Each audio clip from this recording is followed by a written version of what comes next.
Salut, aujourd'hui on revient vers vous avec une tasse de café, une tasse de caméra café. On va parler boulot et conversation de cafette et recrutement et travail avec un garçon pionnier dans l'histoire du travail à la télé. Cette série, vous vous en souvenez, on est avec, il s'est rapproché, il est là, il est près de moi. On est avec Bruno Solo, bonjour. Bonjour David, vous êtes très grand.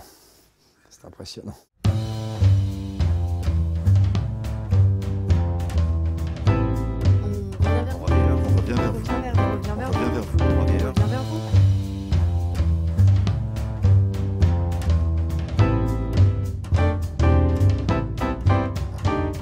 Est-ce que Caméra Café a changé ta vision du monde du travail? Est-ce que tu t'intéressais à ces salariés, ces syndicalistes avant C'est Caméra parce Café? que justement on s'intéressait, Yvan et moi étant tous les deux issus d'un milieu ouvrier, prolétaire. Moi mon père est ouvrier dans le bâtiment, lui dans le bouquin, dans l'imprimerie, ouvrier dans l'imprimerie. On a toujours eu de toute façon un contact assez étroit avec le travail et la conscience que si on devait faire une série, quand on y réfléchissait, que ce serait quelque chose effectivement qui est trait au monde du travail. Et d'ailleurs, quand on a présenté Caméra Café en 94, ça n'a été à l'antenne qu'en 2001, on disait notre argument de vente, si j'ose dire, auprès des chaînes, des producteurs qu'on était susceptibles de rencontrer, c'était de leur dire les gens, quand ils vont rentrer du boulot, vont adorer se voir au travail. On s'est dit, waouh, quelle accroche formidable de publicitaire, tu vois. Et le premier truc que nous disaient les types après avoir lu notre projet, le synopsis qui tenait sur quelques lignes, vous croyez que quand les gens vont rentrer du boulot, ils vont aimer se voir au travail? C'est-à-dire qu'ils nous arguaient ce qu'il était pour nous notre argument final, justement, en début de conversation. Ça a duré 7 ans jusqu'au jour où on a rencontré un producteur qui a rencontré quelqu'un dans une chaîne de télé qui nous a dit oui, et on était ravis. Tu as dit que tu étais associé dans cette PME, hein, cette société de production. Qu'est-ce que tu as pensé du mouvement des pigeons? Bah déjà, la terminologie m'a fait rire au départ, puisque voilà, les pigeons sont des pigeonneurs, hein, en l'occurrence, alors que les pigeons, d'habitude, sont des pigeonnés. Moi, qui joue beaucoup aux cartes, par exemple, un pigeon ou un poisson ou un fiche, comme on les appelle, c'est plutôt celui qu'on va plumer sans qu'ils s'en aperçoivent.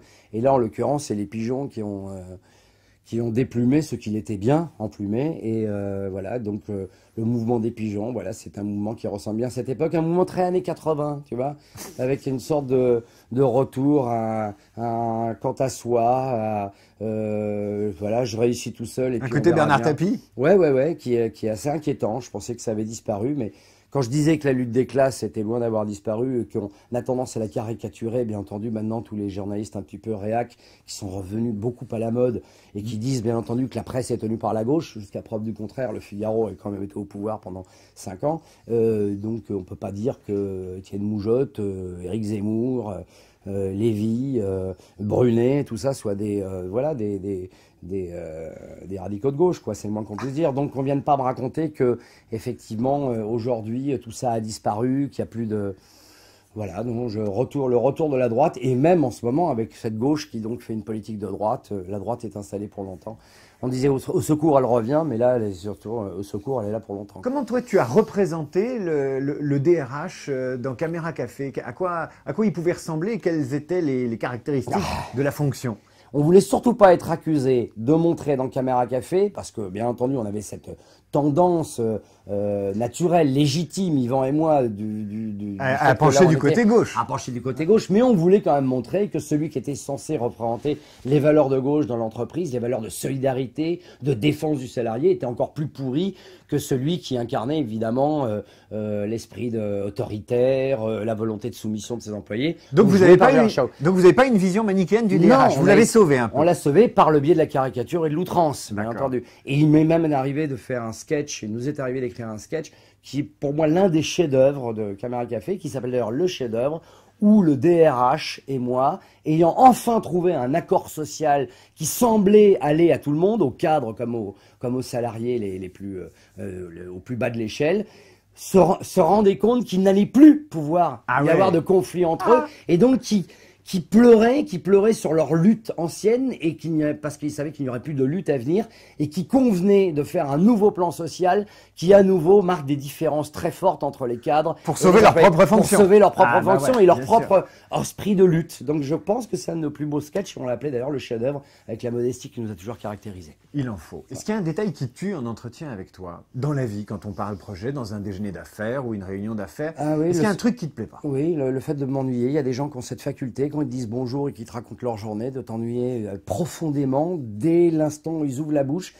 C'est une histoire de respiration, d'inspiration, voilà, de tempo. Et une autre personne te raconte la même histoire et il met une ferveur, un enthousiasme qui fait que tu ne t'ennuies pas. Et ça, c'est vraiment une des choses, une des grandes fomies de ma vie, c'est de m'ennuyer. Mais même dans mes rapports avec mes enfants, avec ma femme et tout, Le jour où ils t'ennuient, tu les abandonnes? Non, faut pas exagérer. J'essaye de faire en sorte, il peut m'arriver d'être extrêmement ennuyeux, comme là au moment où je te raconte ça, parce qu'il n'y a rien de plus ennuyeux que quelqu'un qui te raconte à quel point il peut s'ennuyer avec les autres.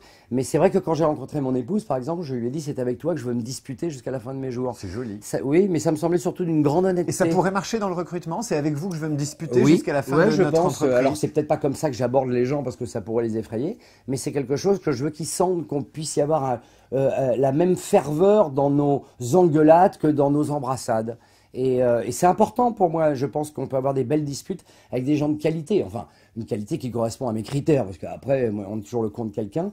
Mais c'est important pour moi de sentir que je vais pouvoir rentrer en confrontation, qu'il va pas être un béni oui-oui, que moi je vais pas adhérer à tout ce qu'il me dira, qu'il n'adhérera pas non plus à tout ce que je lui proposerai, et qu'il y aura vraiment un échange et qui peut parfois être assez vif, assez vert, quoi. Et moi je n'ai pas peur de la dispute dès lors qu'elle est constructive. Hein. Si c'est une dispute juste destructrice et qui n'amène rien. En entretien, quelle est ta question fétiche? Est-ce que tu en as une quand tu rencontres quelqu'un pour travailler avec lui? Est-ce qu'il y a des choses que tu aimes bien savoir? Bah oui, je veux dire, est-ce que tu as vraiment envie de travailler ici pour développer des idées ou est-ce que tu veux juste être connu? Parce que c'est quand même un des trucs qui ronge, tu vois.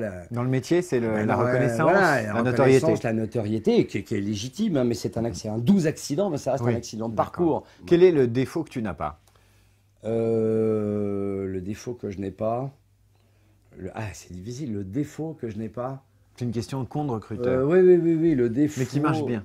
Oui, le défaut que je n'ai pas qui pourrait être considéré comme une qualité dans le travail, c'est ça? Non, le défaut que tu n'as pas, le truc dont on ne peut pas te reprocher ça, quoi. De ne pas être curieux.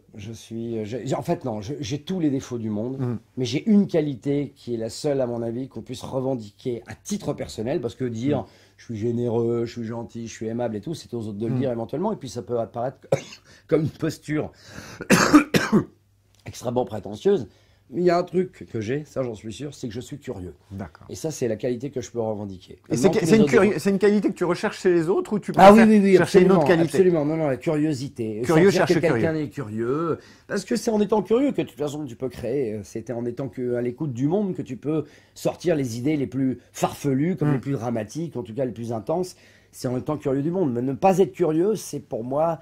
la paresse intellectuelle et le manque de curiosité est véritablement quelque chose de terrifiant pour moi. Ça me rend phobique. C'est discriminant. Quelle est la qualité professionnelle que tu aimerais avoir? Quand tu fais l'inventaire de ce que tu sais, tu te dis, tiens, en affaires ou dans le travail, j'aimerais savoir faire ça, et ça, c'est ma lacune. Mieux gérer mon impatience chronique. Voilà. Mieux gérer ton temps ou ton rapport au temps? Non, mon rapport au temps est plutôt... Non, je suis plutôt très organisé. Ça, j'ai un rapport au temps qui est plutôt sain. Non, mais... T'as une impatience chronique? Ouais, j'ai une impatience chronique. Qui est une inquiétude? Qui est quoi? Oui, qui est sûrement due à une inquiétude, mais si tu doutes bien que c'est pas là que je vais me livrer comme ça, debout, face à un gars de 90 comme ça, face à une caméra, ça n'en est même pas question. Mais ça doit être lié à ça, mais je n'en dirai pas plus. Mais j'ai une impatience chronique qui peut être pénible aussi dans ma vie de famille. Voilà. D'accord. Si tu n'avais pas été comédien dans le showbiz, dans l'image, et que tu avais dû faire un métier, entre guillemets, normal, tu aurais fait quel métier? Chef d'orchestre. Chef d'orchestre. Bon, d'accord, c'est pas un métier normal. Batteur d'un grand groupe de rock. D'accord. Joueur de poker professionnel. Tu n'as pas le droit aux professions folkloriques. Alors, j'aurais aimé être professeur d'école, professeur d'histoire. Ben voilà.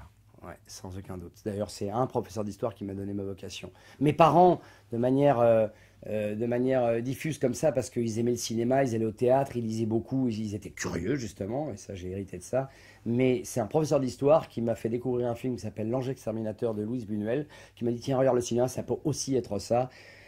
Je m'occupais du ciné-club de mon lycée grâce à lui, il s'appelait Monsieur Aidant, et c'était un prof qui était passionnant, mais vraiment, passionnant. Je connaissais personne dans ses cours, même les bons comme les mauvais élèves, qui n'écoutaient pas ses cours tellement il y avait un enthousiasme, une ferveur, une force comme ça quand il faisait ses cours d'histoire. Et moi, j'étais déjà passionné d'histoire, mais lui m'a rendu fou ça. Donc, j'aurais aimé être prof d'histoire.